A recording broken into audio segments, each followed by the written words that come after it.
The scream cut through Riverview Park like a gunshot, sharp, sudden, impossible to ignore, and in that same heartbeat. Officer Jake Miller felt his world tilt off its axis. 1 second, families were laughing under the Sunday sun, kids chasing pigeons near the fountain. The next, the roar of motorcycle engines swallowed everything, and Jake saw his canine partner launch forward on instinct, straight into danger. I share news stories here every day, and I would really appreciate it if you hit subscribe and liked my video. Now let's jump back into my story. I'm sure you'll love it if you keep listening till the end. Riverview was the kind of suburban town people trusted. White fences, trimmed lawns, slow evenings where neighbors waved from porches. Jake Miller had chosen this town for that reason. After 10 years on the force, he was tired of chaos. Tired of funerals with folded flags. Here, things were supposed to be quieter, safer, and for the most part, they were. Write in the comments and tell me which part of the world you're watching this story from. I'm really interested to see how far this story has traveled, especially when Jake was on patrol with his canine partner. The German Shepherd sat alert in the back of the cruiser. Ears sharp, dark eyes scanning the streets like he was memorizing every smell, every shadow. 5 years together had turned them into a single unit. Jake didn't need commands anymore. A glance was enough. To the department, the dog was a highly trained asset. To Jake, he was family. "Easy day, buddy," Jake murmured, one hand resting on the steering wheel. "Let's keep it that way." The radio crackled. Dispatch to all units. Reports of reckless bikers causing disturbances near Riverview Park. Families present. Proceed with caution. Jake's jaw tightened. Copy that. The dog's tail thumped once, low and ready, by the time they pulled up near the park entrance. The noise hit them, first engines screaming, people shouting. 6 motorcycles tore through pedestrian paths, dirt spraying, picnic blankets abandoned mid-meal. A stroller lay tipped over near the grass, empty but rocking slightly in the breeze. Jake threw open the door. "Stay close." The dog leaped down beside him, muscles coiled, a low warning growl rolling in his chest. "Police." Jake shouted, stepping forward, hand raised. "Cut the engines now." The bikers laughed. One of them circled wide, helmet gleaming, then revved harder. "Relax, officer," he sneered. "We're just having some fun." "This is your last warning," Jake said. Voice calm but iron dash hard. The German Shepherd barked one steep, commanding. That's when it happened. One biker peeled off from the group, accelerating straight toward them. Jake's instinct screamed, "Watch out." The motorcycle swerved at the last second. A heavy boot lashed out. The impact landed with a sickening thud. The dog yelped a sound Jake had never heard before and crashed onto the pavement, sliding several feet before coming to a stop. His body curled instinctively, breath coming in sharp, broken gasps. Nitrogen monoxide. Jake sprinted forward, dropping to his knees. Hey, stay with me. I've got you." The bikers roared with laughter as they sped away, engines fading into the distance like echoes of cruelty. Jake's hands shook as he checked for blood. His partner tried to stand still, loyal, still trying to do his job, but his legs buckled. "Don't move," Jake whispered, his voice cracking despite years of training. "Please, just stay down."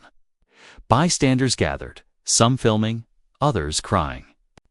A woman covered her mouth, eyes wide in horror. "Dispatch." Jake barked into the radio. "Officer, down canine injured. I need an ambulance now." Minutes felt like hours. At the veterinary emergency clinic, Jake paced the hallway, boots stained with dirt and fear. When the vet finally emerged, her expression was careful but hopeful. "He's going to recover," she said. "Broken ribs. Internal bruising. But he's strong." Jake exhaled for what felt like the first time all day.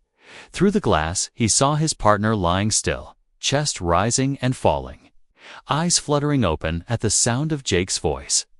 The tail moved, just barely just. Jake pressed his forehead to the window. "You rest," he whispered, anger simmering beneath the relief. "I promise you, they don't get away with this." Tied. Riverview Park was quiet again, but something in Jake Miller had changed forever. And the men who thought it was funny to hurt a dog had no idea what they had just unleashed.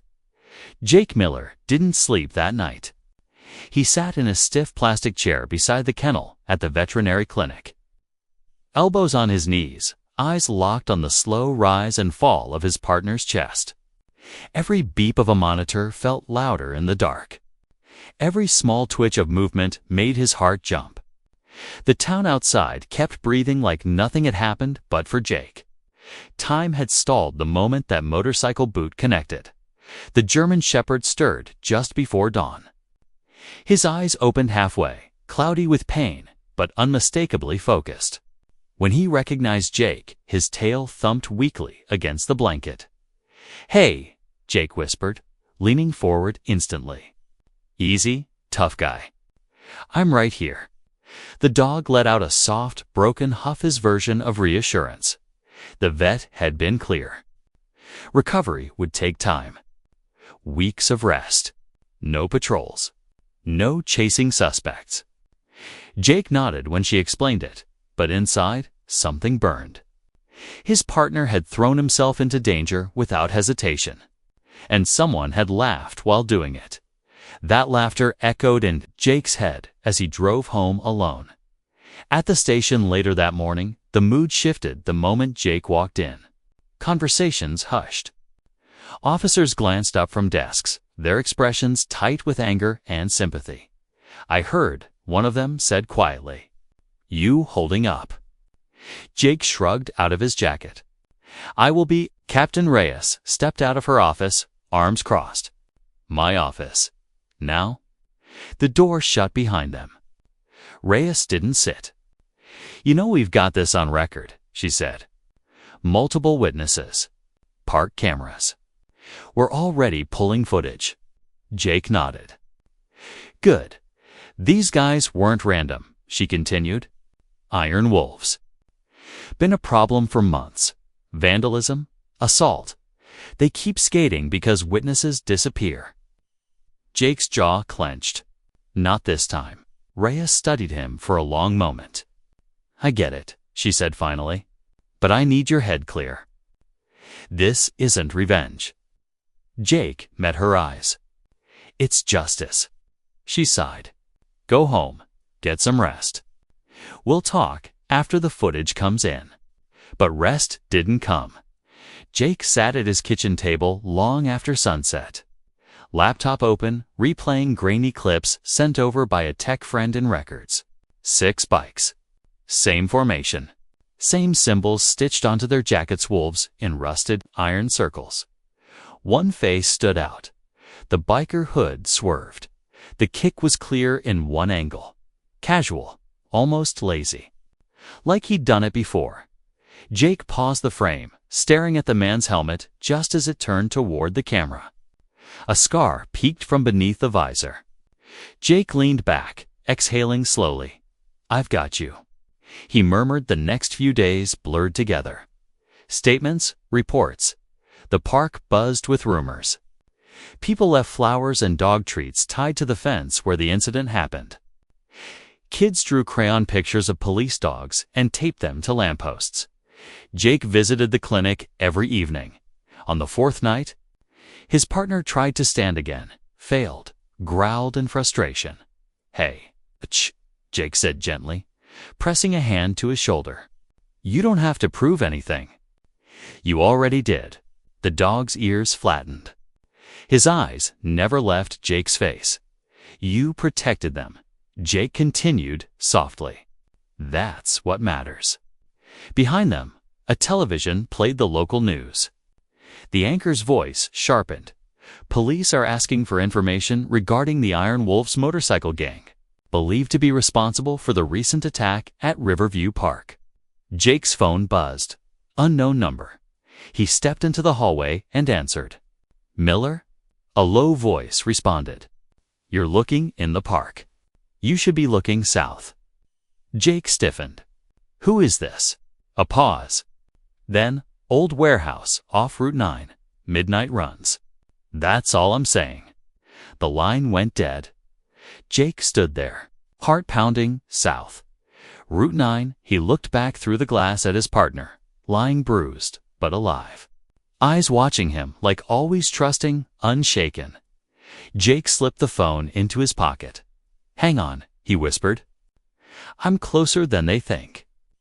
Outside, thunder rolled low over Riverview, and somewhere beyond the quiet streets, wolves were about to be cornered. The abandoned warehouse off Route 9 had been empty for years, or at least, that's what the city records said. In reality, it pulsed with life after midnight. Jake Miller watched it from his unmarked car. Engine off, headlights dark. Rain tapping lightly against the windshield like impatient fingers. The building loomed ahead.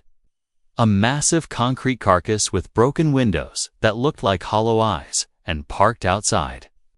It's 6 motorcycles. Jake's grip tightened on the steering wheel. He didn't rush in. That was the old Jake, the reckless one who thought adrenaline was a strategy. Tonight, he waited. He counted. He observed. He listened. Laughter drifted from inside the warehouse, crude and careless. Music thumped faintly. Bass vibrating through the wet air. The image of his partner collapsing on the pavement flashed in his mind again. Sharp and unwelcome. Easy, Jake muttered to himself. Do this right. He snapped photos. Bikes, license plates. Gang markings spray-painted on the side Wally-earned wolves. Unmistakable. Then he backed away, slow and deliberate, and drove straight to the station. Captain Reyes was still there, despite the late hour. Coffee in hand, eyes tired but alert. She didn't interrupt as Jake laid the photos on her desk. Anonymous tip, Jake said. But it checks out. Reyes leaned back, exhaling. You sure you're good to be on this? Jake didn't hesitate. I'm good. She studied him for a long second, then nodded. All right. We do this by the book. Warrants, backup, no hero stuff. Jake almost smiled. Almost. The raid was set for the following night. Those 24 hours were torture. Jake spent the morning at the clinic. His partner was more alert now, pain meds dulling the worst of it. When Jake knelt beside him, the tail wagged harder this time. Thumping against the floor despite the vet's protests. Hey, Jake laughed softly, rubbing behind his ears. You're supposed to be resting. The dog huffed, nose pressing against Jake's chest like he was checking to make sure his human was still solid. Still there? I'll be back later, Jake promised. You just heal. That's an order. The dog watched him leave, eyes calm, trusting as if he knew. Night fell fast. Squad cars rolled out without sirens, slipping through Riverview like shadows. Jake rode in the second unit, vest snug against his chest, every sense sharpened. The warehouse appeared again, just as ominous as before. Floodlights from the cruisers washing over rusted metal and peeling paint. Positions, Reyes ordered quietly over commas. They moved in tight formation. Doors breached. Shouts echoed. Police? Don't move. Chaos erupted. One biker bolted toward a side exit. Another swung a fist before being tackled to the floor. Jake scanned faces rapidly, heart pounding, until there. The scar. The helmet tossed aside. The man who kicked a dog and laughed. Jake lunged. The biker spun, eyes widening. Jake slammed him into a support beam, forearm pressing into his chest. You remember me? The man sneered, fear flickering too late. It was just a dog. That sentence snapped something clean in Jake's head. He leaned in, voice low, deadly calm. "That dog saved more lives than you ever will." He cuffed him hard, shoving him toward another officer without another word. Within minutes, it was over. 6 arrests. Stolen weapons recovered. Drug caches logged. Evidence stacked high enough to bury the Iron Wolves for good, as the last suspect was loaded into a cruiser. Reyes walked up beside Jake. "Clean operation," she said. "You did good." Jake nodded, adrenaline draining, exhaustion flooding in behind it. "Thanks for backing me." She gave him a look that softened just slightly. "Go see your partner." Jake didn't waste a second. The clinic lights were dim when he arrived. The vet let him in quietly. Jake knelt beside the kennel, and the moment his partner saw him, the tail went wild too wild. All right. Jake laughed, eyes burning. "Easy. You're gonna get me yelled at." He rested his forehead against the bars. "It's done," he whispered. "They're not hurting anyone again. Not you. Not anyone." The dog let out a soft, satisfied sound. Eyes closing as if a weight he'd been carrying finally lifted outside. Riverview slept peacefully, for the first time since the park.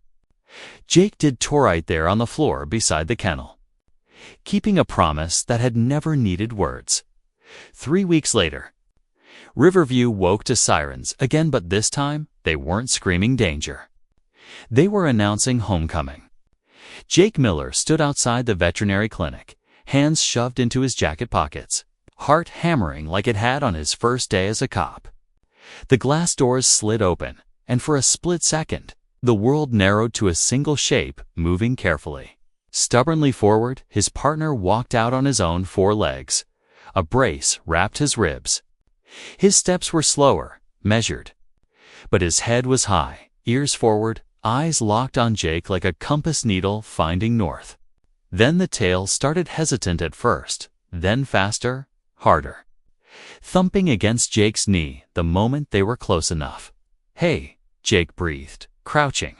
"There you are." The dog leaned in, pressing his forehead to Jake's chest.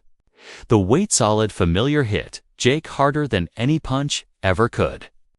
He wrapped his arms around that thick neck and held on, not caring who saw his eyes shine. "You scared me," he whispered into fur. "Don't do that again," the dog huffed, a sound halfway between apology and promise. Word spread fast. By the time Jake drove back to the station, half the department was waiting. Officers clapped. Someone whistled. Another slipped a brand new chew toy onto the back seat with a grin. "Looks like we've got our legend back." Someone said. Captain Reyes cleared her throat. "Light duty only," she warned, pointing. "Both of you." Jake smiled. "Wouldn't dream of breaking the rules, Captain." The first patrol back wasn't dramatic. No sirens, no foot chases. Just quiet streets and familiar corners. Jake drove slow, windows cracked, letting the smells of the town drift in. His partner sat upright beside him this time, not in the back, special permission granted, temporarily. Kids waved. A couple walking their dog stopped to clap. An older man took off his hat as the cruiser passed. Jake glanced sideways. "You see that?" he said softly. "You're kind of a big deal." The tail thumped once, proud but controlled. They stopped near Riverview Park. Jake hesitated, hand resting on the gear shift. The memory tugged hard boots, engines that yelp. But his partner leaned forward, ears alert, gaze steady. No fear, just readiness. "All right," Jake said. "Let's do it." They stepped out together. The park had changed. Fresh flowers lined the fence.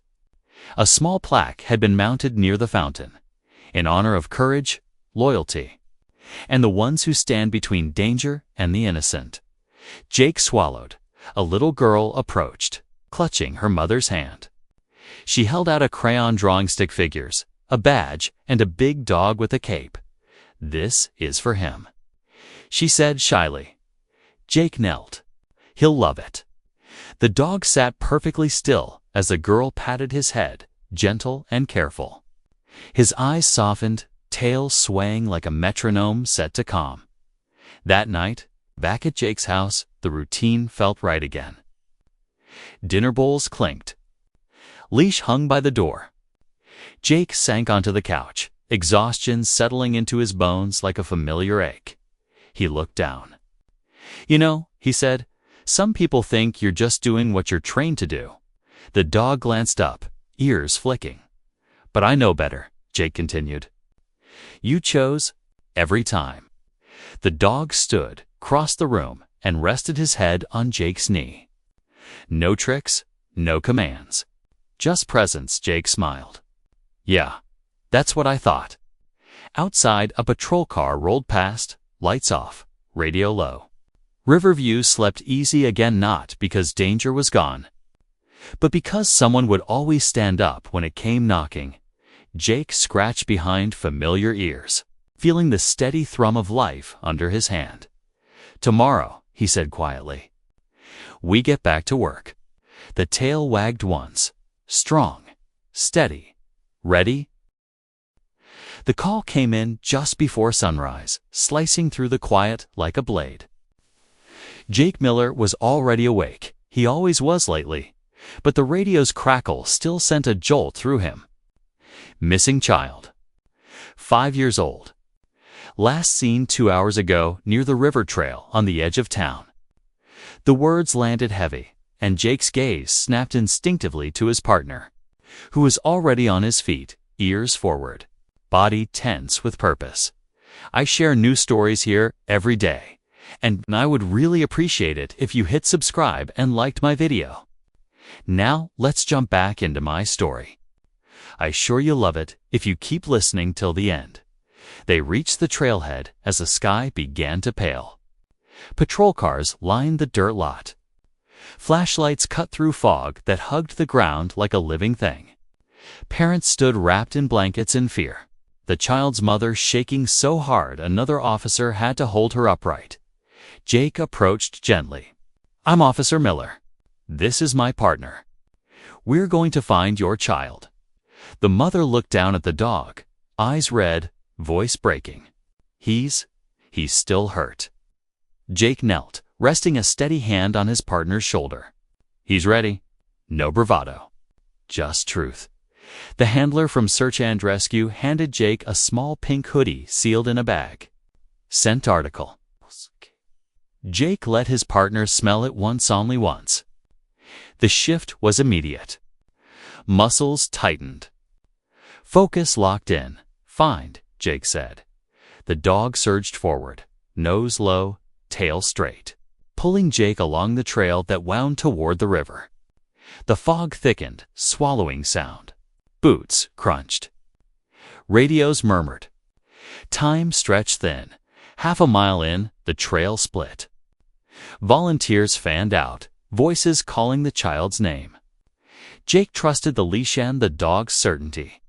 They veered left, down a slope, slick with dew and fallen leaves. The dog slowed, circled, then pulled harder. "Good," Jake murmured. "Good." They crossed a shallow creek. The water was cold, fast. On the far bank, the scent sharpened. The dog's ears flicked. He whined softly, excitement edged with urgency. Then they heard it, a faint cry. "Help." Jake's heart kicked. "I hear you," he called, voice steady. "Stay right there." They pushed through brush and found her huddled beneath a fallen tree. One shoe missing, knees scraped, cheeks streaked with tears. When she saw the dog, she sobbed with relief. "He's beautiful," she whispered. The dog approached slowly, careful not to frighten her, then sat and leaned in just enough to be warm. Solid, safe. Jake knelt. "You did great," he told her, wrapping her in his jacket. "We're going home." Applause broke out back at the trailhead when they emerged. The mother ran forward, dropping to her knees, clutching her child and then unexpectedly the dog's neck. "Thank you," she cried. "Thank you." The dog accepted it calmly, tail swaying. Eyes on Jake like always checking in. By the time the sun crested the trees, the story had already spread. Photos snapped. News vans rolled. A reporter shoved a microphone toward Jake. "How does it feel?" she asked, "seeing your partner back in action after everything?" Jake glanced down, fingers brushing the worn leather of the leash. "He never left," he said simply. He just needed time. That afternoon, Captain Reyes called Jake into her office again. This time, she smiled before he sat down. "I'm recommending a commendation," she said. "For both of you." Jake shook his head slightly. "He did the work." Reyes leaned back. "So do we all," she said. "Together." That evening, Riverview Park filled with people again, this time for a vigil-turn celebration. Candles flickered. Kids laughed.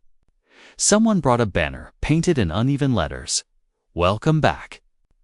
Hero. Jake stood at the edge, watching his partner soak it in without fuss, accepting pats and praise like it was no big deal. "You know," Jake said quietly, "there will be another call. Another bad day." The dog looked up, eyes calm. "But whatever comes," Jake continued, "we face it together." The tail wagged once, firm, certain, somewhere nearby.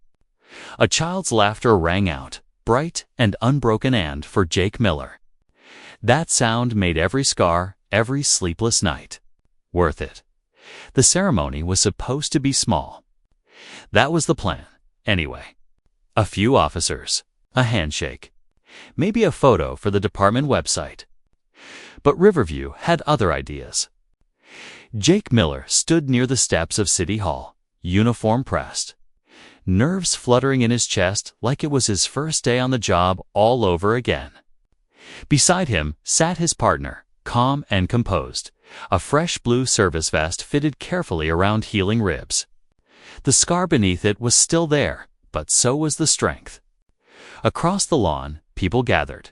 Families, kids from the park. The mother from the river trail, her daughter perched on her shoulders, waving excitedly. Someone had brought balloons. Someone else had brought a banner. "Loyalty is courage." Jake swallowed hard.